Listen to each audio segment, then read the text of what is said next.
қаласында Қазақстан Республикасы Президентінің жанындағы Мемлекеттік басқару академиясының Абай облыстық филиалы ашылды. Салтанатты шараға облыс әкімінің орынбасары Шалқар Байбеков, Қазақстан Республикасының Мемлекеттік қызмет істері агенттігінің Абай облысы бойынша департаментінің басшысы Әділбек Мұқашев және мемлекеттік қызметкерлер қатысты. Мемлекеттік басқару академиясы мемлекеттік қызметкерлерді даярлау, қайта даярлау және біліктілігін арттыруды жүзеге асыратын ерекше мәртебеге жоғарғы оқу орны. Мемлекеттің дамуы мемлекеттік қызметшілердің кәсіби біліктілігіне жедел түрде ой қорытып, қандай да бір мәселелерді шешу жауапкершілігін өз мойнына ала білу дағдысын игергендігіне байланысты екендігін тілге тиек еткен Шалқар Заманбекұлы мемлекеттік академия жұмысы мен тыңдаушыларына сәттілік тіледі. Өз облысымызда орталығы Семейде ашылатындығы туралы хабар келді. Өте қуаныштымыз. 3 апталық курсқа келіп, бүгінгі күнде білікті де білімді тренерлеріміздің арқасында курс өтіп жатырмыз. Курс өте танымды, көңілді, көңілімізге сай, өте жоғары дәрежеде өтіп жатыр. Ары қарай да осы кісілердің жұмыстарына сәттілік тілейміз. Жаңадан ашылған облыс. Бізде 3 арнайы жаңа мемлекеттік қызметкерлер бар. Оның көбі жастар жаңа жұмысын бастап жатқан. Сондықтан жаңа қайталау өздеріңізді академия арқылы өзі керек нәрсе сіздің осыңызда. Семей қаласында Абай облысы ардагерлер кеңесінің пленумы өтті. Шараға Абай облысы әкімінің орынбасары Шалқар Байбеков, Абай облысы қоғамдық даму басқармасының басшысы Айдар Садырбаев, сондай-ақ зиялы қауым өкілдері қатысты.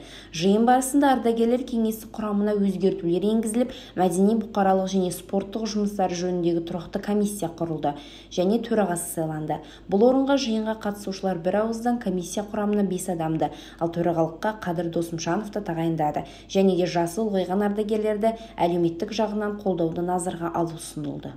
Бүгінгі таңда қариялардың зейнетақы төлемдерінен бөлек жергілікті бюджет есебінен түрлі әлеуметтік қолдау шараларымен қамтылуда.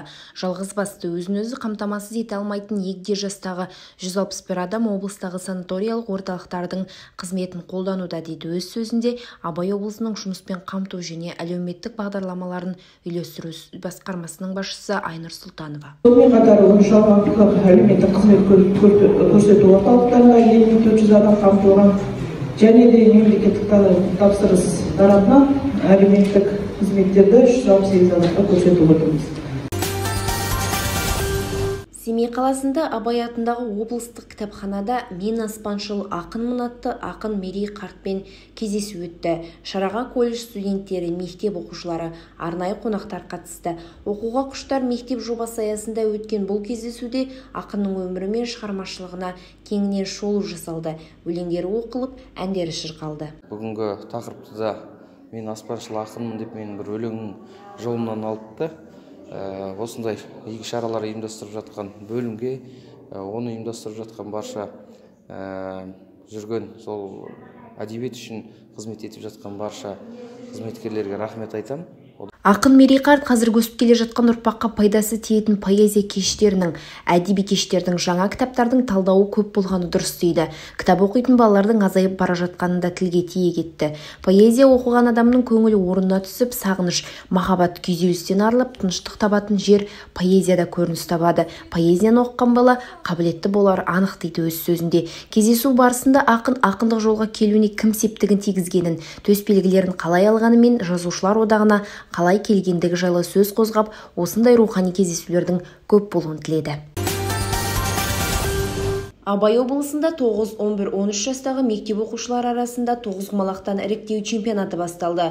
Адам ойының жүйріктігіне, терең ойлауына оң әсер ететін бұл ойын 5 күнге созылмақ. Семейдегі жалпы орта білім беретін номері 44-ші мектепте басталған іріктеу турниріне 68 оқушы қатысып жатыр. Ойынның жеңімпаздары алдағы республикалық турнирде облыс намысын лайықты қорғайды деген үміттеміз.